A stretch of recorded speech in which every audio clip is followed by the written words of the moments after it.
तो चलिए दोस्तों, आज के वीडियो की शुरुआत करते हैं। और डीमार्ट मतलब एवेन्यू सुपरमार्ट, तो इस कंपनी के क्वार्टरली रिजल्ट आ चुके हैं। तो देख लेते हैं रिजल्ट कैसे आए कंपनी के।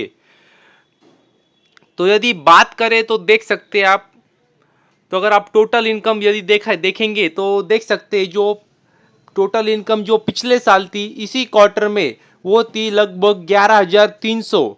और जो इनकम पिछले क्वार्टर में आई थी वो थी 12,300।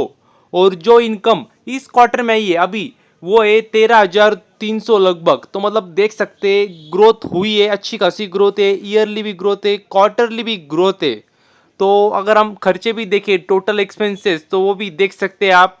तो जो पिछले साल था एक खर्चा इसी क्वार्टर में वो था 10,400 लगभग। और जो खर्चे पिछले क्वार्टर में हुए थे वो थे 11,400।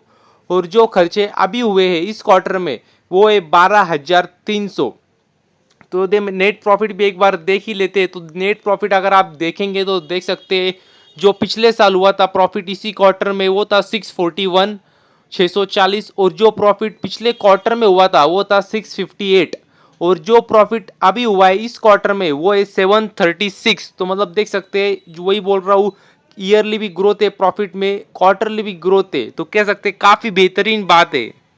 और यदि अगर हम ईपीएस भी देखें तो मतलब देख सकते हैं ईपीएस आप, तो जो पिछले साल था इसी क्वार्टर में ईपीएस वो था 9.9। और जो पिछले क्वार्टर में आया था वो था 10.12। और जो ईपीएस अभी आया है इस क्वार्टर में वो है 11.32। तो मतलब देख सकते हैं आप ईपीएस में भी ग्रोथ है ईयरली क्वार्टरली। और वही हमने देखा है, मतलब एक ट्रेंड रहा है कि अगर आप देखेंगे तो रेवेन्यू में भी एक्सपेंसेस में भी प्रॉफिट में भी ईपीएस में भी ईयरली भी ग्रोथ है, क्वार्टरली भी ग्रोथ है। तो एक ओवरऑल अच्छे आंकड़े नजर आ रहे हैं।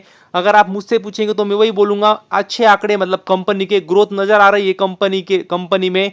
और यदि अगर आप देखेंगे ध्यान से तो आपको पता चाहिए जो डीमार्ट कंपनी एवेन्यू सुपरमार्ट, तो इनके जो क्वार्टर 3 होता है वो हमेशा अच्छा ही होता है। और क्वार्टर 3 में इनका हाईएस्ट रेवेन्यू भी आता है, प्रॉफिट भी आता है। और ये जो जो आंकड़े ये क्वार्टर 3 के ही आंकड़े हैं, तो ये अभी कह सकते हैं इन्होंने ऑल टाइम हाई, कह सकते हैं all time high mark revenue लाया है, प्रॉफिट भी लाया है। और मतलब सिर्फ इसी साल नहीं, हर साल आप देख सकते हैं क्वार्टर 3 का हाईएस्ट होता है, क्योंकि आप जानते हैं क्वार्टर 3 में काफी फेस्टिव सीजन आते हैं, तो उनको अच्छा खासा फायदा, अच्छा खासा बेनिफिट इस कंपनी को मिलता है। तो एक ओवरऑल अच्छा रिजल्ट नजर आ रहे हैं। सिर्फ हमें मंडे के दिन देखना होगा कैसे रिएक्शंस आती है इस शेयर के प्रति, क्योंकि आपको पता ही अलग अलग लोग रहते हैं, अलग अलग रिसर्च एनालिस्ट रहते हैं, तो उनके अलग अलग एक्सपेक्टेशंस रहते हैं। तो देखना होगा सबके एक्सपेक्टेशन को, मतलब सबके एक्सपेक्टेशन के हिसाब से रिजल्ट आए नहीं आए। ओवरऑल मुझे तो भी अच्छे लग रहे कंपनी के रिजल्ट। सिर्फ एक बात जो मुझे इतनी अच्छी नहीं लगी वो यही है, क्या अगर आप देखेंगे तो ज़्यादा स्टोर्स इन्होंने नए ऐड नहीं किए इस क्वार्टर में, मतलब काफ़ी मतलब कम स्टोर्स ऐड किए। तो मतलब उस पर थोड़ा ज़्यादा ध्यान देना होगा, कंपनी को एक्सपांड अच्छे तरीके से फास्ट एग्रेसिव तरीके से करना होगा। तो बस अभी के लिए इतना ही। Thank you very much. और भी ऐसे ही वीडियोस देखते रहिए।